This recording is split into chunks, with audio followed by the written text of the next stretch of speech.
जय हिंद दोस्तों। SBI clerk 2026 में 9,124 पदों पर भर्ती निकली। अगर आप ग्रेजुएट हैं तो इस मौके को बिल्कुल भी मिस मत करना है। इस वीडियो में मैं आपको पूरा फॉर्म स्टेप बाय स्टेप भरकर दिखाऊंगा और बताऊंगा कि कौन सी गलती से आपका फॉर्म रिजेक्ट हो सकता है। वीडियो को पूरा जरूर देखें। आप ये देख सकते हैं इसका ऑफिशियल नोटिफिकेशन है। इसका लिंक मैं वीडियो डिस्क्रिप्शन में भी दे दूंगा। सबसे पहले मैं आपको इसका रिक्वायरमेंट ओवरव्यू बता देता हूँ। इसके लिए मैं अपनी साइट जॉब सरकारी अपडेट .in पे आ जाता है। यहाँ पे आप देख सकते हो जो क्विक स्नैपशॉट में ऑर्गेनाइजेशन नेम है इसका State Bank of India. Post name आपकी जूनियर एसोसिएट यानी computer customer support and sales clerk की रहेगी। एडवर्टाइजमेंट नंबर आपका ये है। टोटल वैकेंसीज में 9,124 है। नोटिफिकेशन जो रिलीज़ हुआ 11 अगस्त 2026 को और स्टार्टिंग डेट भी 11 अगस्त 2026 है। लास्ट डेट है 31 अगस्त 2026 तक और प्राइमरी एग्जाम डेट है आपका 27 सितंबर से 3 अक्टूबर के बीच होगा। मेन एग्जाम डेट आपका 27 नवंबर 2026 को और पे स्केल होगा आपका 24,050 से लेकर 64,480 तक। स्टार्टिंग जो बेसिक मिलेगा आपको 26,730 रुपये मिलेगा। एप्लीकेशन फीस है फ्री है for SC ST PWBD candidate के लिए। अगर आपकी कैटेगरी OBC या अदर है तो 750 रुपये लगेगा। ऑफिशियल पोर्टल आपका ये है। इसको स्क्रॉल नीचे करेंगे तो इसकी सारी डिटेल मैंने मेंशन कर रखी है और मैंने कुछ लिंक भी अपडेट ऐड किए हुए हैं फॉर प्रिपरेशन के लिए। अगर आप चाहें तो वो भी चेक कर सकते हैं। यहाँ पे इंपॉर्टेंट लिंक देख सकते हैं। अप्लाई ऑनलाइन का बटन दिया, अप्लाई नाउ पे क्लिक कर देना। जैसे ही अप्लाई नाउ पे क्लिक करोगे आप इसके ऑफिशियल पोर्टल पे आ जाओगे। यहाँ पे देख सकते हो requirement of the junior associate के लिए। ये स्टार्टिंग डेट देख सकते हो, लास्ट डेट देख सकते हो। यहाँ पे दो बटन दिए गए हैं। अगर आपने ऑलरेडी रजिस्टर कर रखा है तो login for already register candidate पे क्लिक करेंगे। अगर आपने ऑलरेडी रजिस्टर नहीं कर रखा, न्यू रजिस्ट्रेशन के लिए इस पर क्लिक करेंगे। इस वीडियो में मैं आपको न्यू रजिस्ट्रेशन से लेकर पेमेंट तक बताने वाला हूँ। तो click here for new registration पे क्लिक करना है। यहाँ पे आप देख सकते हो एक टैब सा ओपन हो जाएगा। ये सबसे पहले बेसिक इन्फॉर्मेशन एंटर करेंगे, फिर हमने वेरिफिकेशन होगा हमारा OTP और ईमेल ईमेल और मोबाइल नंबर का, फिर फोटो सिग्नेचर ऐड करेंगे, फिर डिटेल ऐड करेंगे, फिर प्रिव्यू करेंगे, फिर अपलोड डॉक्यूमेंट करेंगे और लास्ट में हम पेमेंट करेंगे। सबसे पहले बेसिक इन्फॉर्मेशन ऐड करेंगे। ये देख सकते हो एस्ट्रिक का साइन मैंडेटरी होता है। यहाँ पे सबसे पहले आपने फर्स्ट नेम एंटर कर देना और कंफर्म फर्स्ट नेम एंटर कर दोगे। फिर मिडिल नेम एंटर कर देना, कंफर्म मिडिल नेम एंटर कर देना, फिर लास्ट नेम एंटर करना, फिर कंफर्म लास्ट नेम एंटर करना। जो भी आपने यहाँ पे राइट किया होगा वो आपका ऑटोमेटिक यहाँ पे शो करेगा। तो ये ध्यान देना, ये मैट्रिकुलेशन के जो सर्टिफिकेट पे है वही आपने एंटर करना है। फिर आपने मोबाइल नंबर एंटर कर देना, फिर कंफर्म मोबाइल नंबर एंटर कर देना। अल्टरनेटिव मोबाइल नंबर है तो वो भी एंटर कर सकते हो। फिर आपने ईमेल आईडी एंटर कर देना। ये ध्यान देना ईमेल का अगला पार्ट ही एंटर कर देना @ और जो भी आपका डोमेन है, नॉर्मली gmail.com होता है तो आप चूज़ कर लेना जो भी आपका डोमेन है। फिर कंफर्म ईमेल आईडी में आपने पूरा अपना ईमेल एड्रेस एंटर करना है @gmail.com, चाहे जो भी डोमेन है वो एंटर करना है पूरा। फिर आपने सिक्योरिटी कैप्चा एंटर कर दोगे और सेव एंड नेक्स्ट पे क्लिक कर देना। इसके बाद फ्रेंड आप वेरिफिकेशन टैब पे आ जाओगे। यहाँ पे आप देख सकते हो जो आपने फ़ोन नंबर एंटर किया था और ईमेल एड्रेस एंटर किया था वो शो कर रहा होगा। आपने OTP के थ्रू वेरिफिकेशन करना है। सबसे पहले जो कैप्चा कोड होगा आपका वो एंटर करोगे और सेंड OTP पे क्लिक कर देना। फिर यहाँ पे एक फील्ड ओपन हो जाएगी। जो भी आपके मोबाइल नंबर और ईमेल एड्रेस पे जो भी OTP आएगा उसको वेरीफाई कर लेना।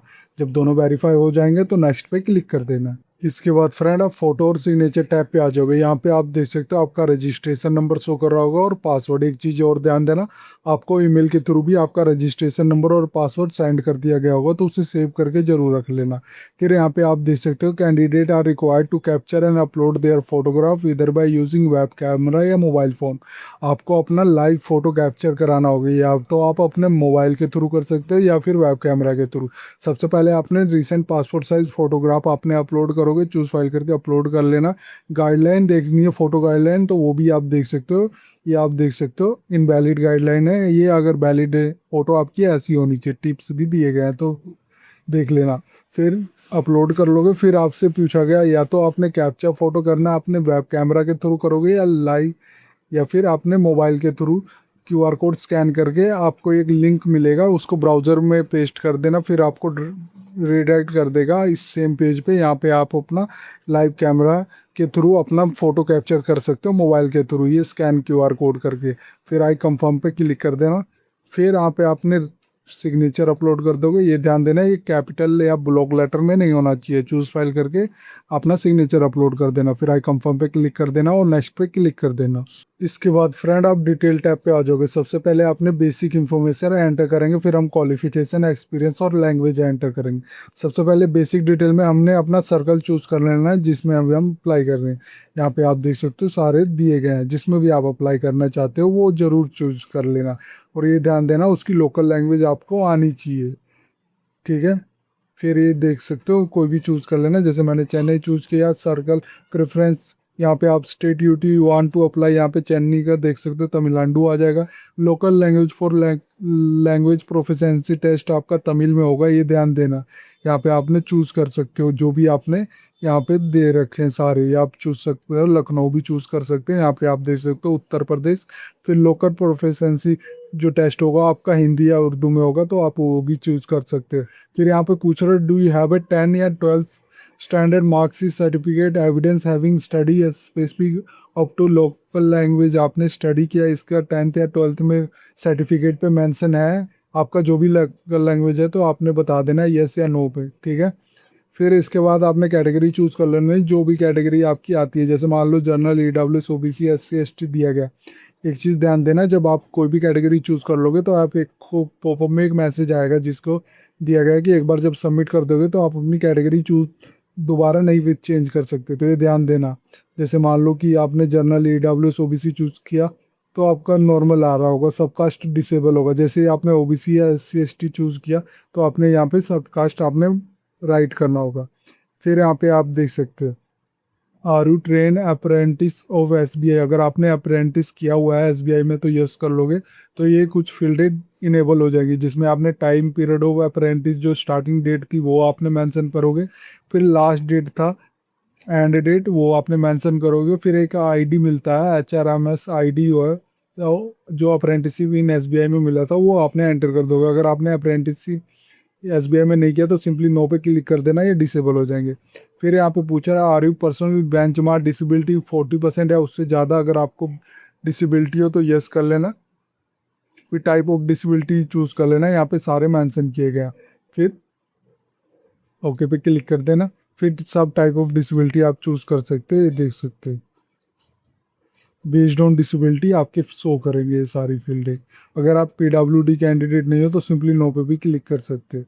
फिर यहाँ पे पूछ रहा है whether you dominate writing head is affected, ये तभी आएगा जब आपका आप पीडब्ल्यूडी कैंडिडेट हो। जो फॉर एग्जांपल मैंने येस कर लिया तो यहाँ पे आप देख सकते हो मुझसे पूछ रहा है कि मेरा जो डोमिनेट राइटिंग हैंड है वो अफेक्टेड है, तो मैं येस कर लूँगा। अगर नहीं है तो नो पे क्लिक करूँगा। अगर आप येस करते हो तो आपको कंपनसेंट्री टाइम अगर चाहिए तो आप येस कर लेना।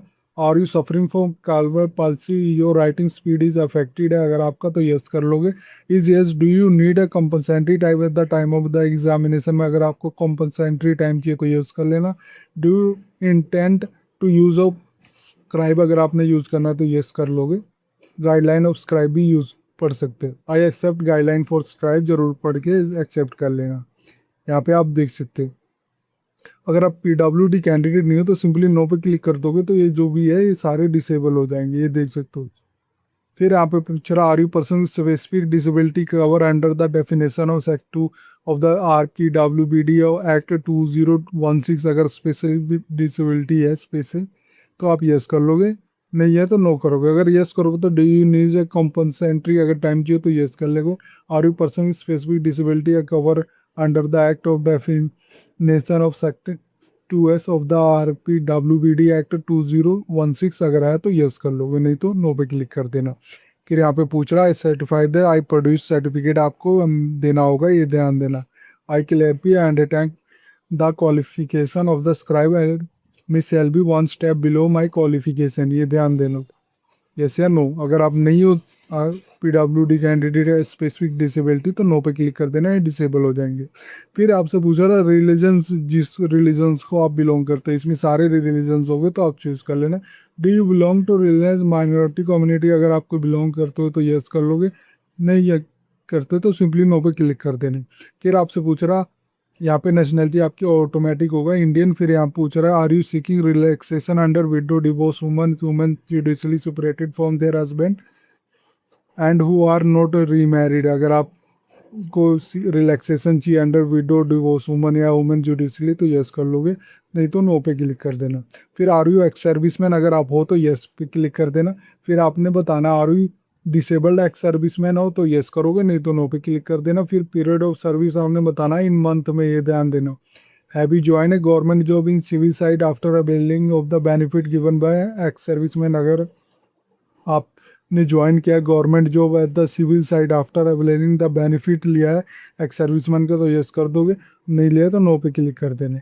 फिर यहाँ पे पूछ रहा are you metrical ex serviceman हुए obtain their Indian army special certificate of education और corresponding certificate in the Navy or Air Force after the having the complete not less than 15 year of service। ये ध्यान देना 15 year से कम service नहीं होनी चाहिए arm force में, अगर आए तो यस कर लोगे, नहीं तो नो पे। अगर आप एक्स सर्विस में नहीं हो तो नो पे सिंपली क्लिक कर देना, ये सारे डिसेबल हो जाएंगे, ये देख सकते हैं। फिर यहाँ पे are you already working S B I in the clerical cadre के लिए, अगर आप ऑलरेडी वर्किंग है तो यस कर लोगे।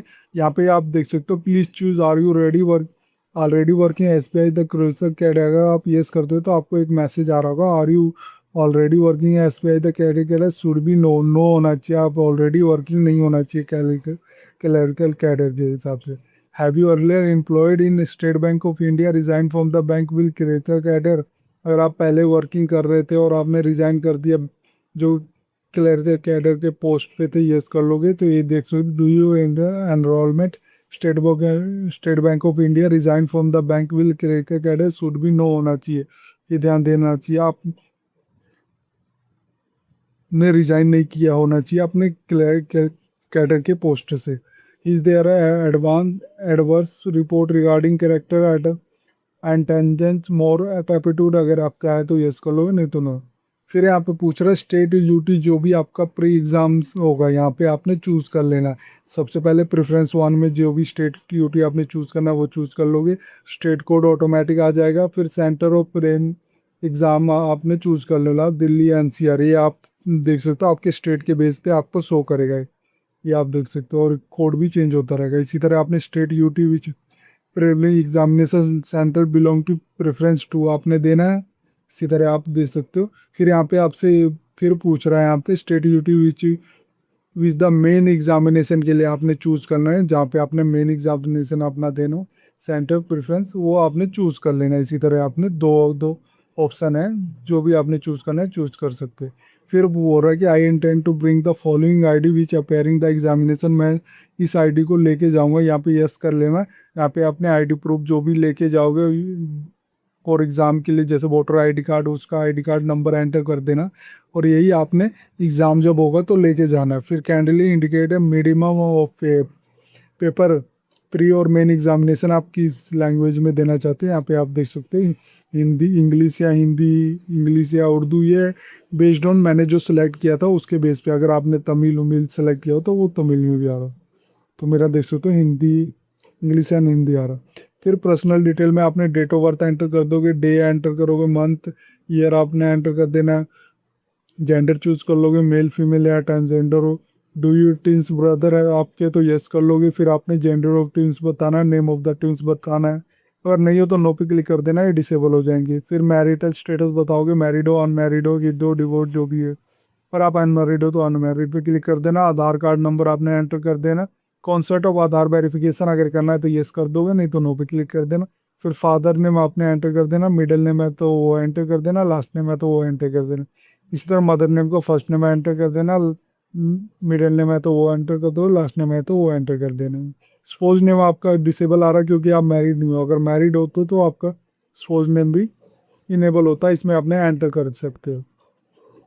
फिर आपने एड्रेस देना है, कोरस्पॉन्डिंग एड्रेस देना है, सबसे पहले एड्रेस एंटर कर दोगे, डिस्ट्रिक्ट आपने एंटर कर देना, स्टेट चूज कर लेना जो भी है, पिन कोड उसका एंटर कर देना। इसी तरह अगर आपका कोरस्पॉन्डिंग और परमानेंट सेम है तो same as the address of corresponding पे क्लिक करोगे तो जो भी ऊपर राइट किया नीचे ऑटोमेटिक फिल हो जाएगा, और नहीं किया तो इसको अनचेक रहने देना। फिर आपने एड्रेस एंटर कर दोगे, डिस्ट्रिक्ट स्टेट चूज कर लेना, पिन कोड एंटर कर देना, और चूज़ करना है एड्रेस फॉर जीएसटी इनवॉइसिंग के लिए आपको कोरस्पॉन्डिंग एड्रेस पे चाहिए या फिर आपको परमानेंट एड्रेस पे। फिर आप देख सकते हो जो एप्लीकेशन फ़ीस मेरे केस में मुझे बनी है 750 रुपये बनी है। फिर वैलिडिटी और डिटेल कर लेना और सेव एंड नेक्स्ट पे क्लिक कर देना। इसके बाद फ्रेंड आप ये देख सकते हो बेसिक डिटेल आपका कंप्लीट हो जाएगा। आपने क्वालिफिकेशन, एक्सपीरियंस और लैंग्वेज आपने एंटर करना है। स्ट्रिक्ट साइन होता है वो मैंडेटरी होता है। सबसे पहले आपने एजुकेशन क्वालिफिकेशन एंटर करोगे। याद देख सकते हो सबसे पहले जो एग्ज़ाम पास आपसे पूछा है ग्रेजुएशन या इक्विवेलेंट आपने किया है तो वो बताना है। यहाँ पे आपने अपेयर कर रहे हो और पास कर लिया वो आपने बताओगे। फिर आपने डिग्री जो सब्जेक्ट स्ट्रीम थी वो आपने चूज़ कर लेना जिसमें भी किया था। Name of the college university enter कर दोगे। फिर डेट ऑफ पासिंग क्या थी वो आपने बता देना है। परसेंटेज ऑफ मार्क कितने आए थे वो बताओगे। ग्रेड क्या थी आपकी वो बताओगे। फर्स्ट सेकंड या पास ग्रेड थी वो बताओगे। इसी तरह फिर इंटीग्रेटेड डुअल डिग्री आपने एंटर कर दोगे। अपेयर कर रहे हो आप पास। आपकी स्ट्रीम क्या है, आपका नेम ऑफ द कॉलेज और यूनिवर्सिटी क्या है जहाँ से कर रहे हो, डेट ऑफ पासिंग क्या है, परसेंटेज ऑफ मार्क कितने आए थे और क्लास ग्रेड आपका क्या था वो आपने बताना है। फिर अगर आपने यहाँ पे आप देख सकते हो please select graduation one equivalent degree subject stream plus art, commerce, science, agriculture, management, engineering other. फिर आपने परसेंटेज मार्क देना है। फिर ग्रेड आपने चूज़ करनी है और आपने डीडी का भी देना है। वर्क एक्सपीरियंस देख सकते हो स्टार्ट फ्रॉम प्रेजेंट एम्प्लॉय से आपने बताना है। ये ध्यान देना start from present employ. Name of the employer आपने बताना है। प्रेसिडेंटली वर्किंग कर रहे हो तो यस कर दोगे, नहीं तो नो पे क्लिक करोगे। यस करोगे तो आपका जो टू डेट है वहाँ पे ऑलरेडी इसका लास्ट डेट आ जाएगा। अगर नहीं करते तो सिंपली नो पे क्लिक कर देना। आपने मैनुअली एंटर करना।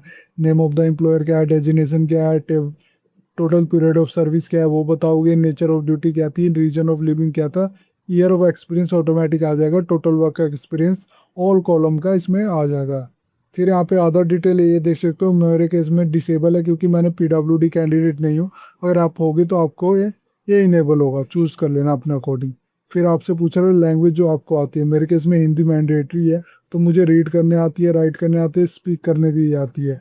अब अगर आपको रीड राइट स्पीक करने नहीं आती तो स्पीकर इसको अनचेक ही रहने दोगे या डिसेबल रहोगे। इसी तरह आप 3 लैंग्वेज और एंटर कर सकते हो जो भी आपको रीड आती है, स्पीक करने आती है, जो भी आती है। जैसे मान लो इंग्लिश आपने एंटर कर दिया, अगर आपको रीड करने आती है तो इनेबल कर दोगे, राइट करने आती है तो इनेबल कर दोगे, स्पीक नहीं करने आती तो इसको डिसेबल रखोगे। इस तरह आपने एडिट कर देना। फिर वैलिडिटी और डिटेल कर देना और सेव एंड नेक्स्ट पे क्लिक कर देना। इसके बाद फ्रेंड आप प्रीव्यू पेज पे आ जाओगे। यहाँ पे आप देख सकते हो जो भी अभी तक आपने एंट्री डिटेल की थी वो एक बार री-वेरीफाई और रीचेक जरूर कर लेना क्योंकि जब एक बार सबमिट कर दोगे तो चेंज नहीं कर सकते, अभी भी आपके पास चांस है। फिर लास्ट में स्क्रॉल करना, यहाँ पे आप देख सकते हो चेक बॉक्स बना गया है, आई एग्री पे क्लिक कर देना। I confirm that my name is filled by me the application for exactly match with the name of the ID proof पे सेम है। अगर आपका सेम नहीं है, अगर आपने कभी चेंज कराया there is a change in my name में अगर है आपका तो आपने documentary proof of the same at the time of the examination इस पे ले जाना होगा। आपने डॉक्यूमेंट अपना प्रूफ फॉर द नेम जो भी आपने चेंज कराया। अगर नहीं कराया तो इसको अनचेक रहने देना। अगर सेम है आपका आपके आईडी प्रूफ में तो आई कंफर्म पे क्लिक कर देना। फिर कंप्लीट रजिस्ट्रेशन पे क्लिक कर देना। इसके बाद फ्रेंड आप अपलोड टैब पे आ जाओगे। यहाँ पे आप देख सकते हो डॉक्यूमेंट जो अपलोड करना है। अगर आपने गाइडलाइन चेक करनी है तो वो भी चेक कर सकते हो डॉक्यूमेंट अपलोड की। सबसे पहले आपने लेफ्ट थंब इम्प्रेशन आपने अपलोड करना है, ये ध्यान देना। ये जेपीजी फॉर्मेट में होगा। फिर हैंड रिटन डिक्लेरेशन आपने अपलोड करना है, ये भी जेपीजी फॉर्मेट में होगा। फिर सिक्योरिटी कैप्चा एंटर कर दोगे और सेव एंड नेक्स्ट पे क्लिक कर देंगे। इसके बाद फ्रेंड आप पेमेंट टैब पे आ जाओगे। यहाँ पे आप देख सकते हो आपका अमाउंट शो कर रहा है। मेरे केस में मुझे 750 रुपये शो कर रहा है। अगर आपकी कैटेगरी SC/ST थी तो आपको फ्री है ये। पे बाय आप बिल्डेक्स के थ्रू करना है। यहाँ पे अपने का जो सिक्योरिटी कैप्चा होगा वो एंटर कर देना, सबमिट पे क्लिक कर देना। Do you want to proceed for payment, मैं ओके पे क्लिक कर देता हूँ। ये आप देख सकते हो मुझे रिडायरेक्ट कर रहा है पेमेंट गेटवे पे। ये बिल्ड एक्स पे मुझे रिडायरेक्ट कर दी। यहाँ पे आप देख सकते हो मेरे पास ऑप्शन आ गए। डेबिट कार्ड, क्रेडिट कार्ड के थ्रू करना तो उसके थ्रू कर सकता हूँ, नेट बैंकिंग के थ्रू करना तो उसके थ्रू, UPI के थ्रू करना है, स्कैन QR कोड के थ्रू, मोबाइल के थ्रू मैं डायरेक्ट पे कर सकता हूँ, इसके थ्रू करना है तो वो भी कर सकता हूँ। जिसके भी थ्रू करना है मैं पेमेंट एक बार जब कंप्लीट हो जाए तो आपने इसकी ट्रांजेक्शन हिस्ट्री रख लेना और अपने फॉर्म को डाउनलोड जरूर कर लेना और उसे सेव करके जरूर रख लेना। इस तरह फॉर्म आपका कंप्लीट हो जाएगा। इस वीडियो में मैंने बताया कि जो SBI क्लर्क 2026 का फॉर्म निकला है जिसमें जो टोटल वैकेंसी है 9124 वैकेंसी, इसका फॉर्म कैसे फिल कर सकते हैं। अगर ये वीडियो आपको अच्छी लगे तो please like and subscribe my channel. धन्यवाद।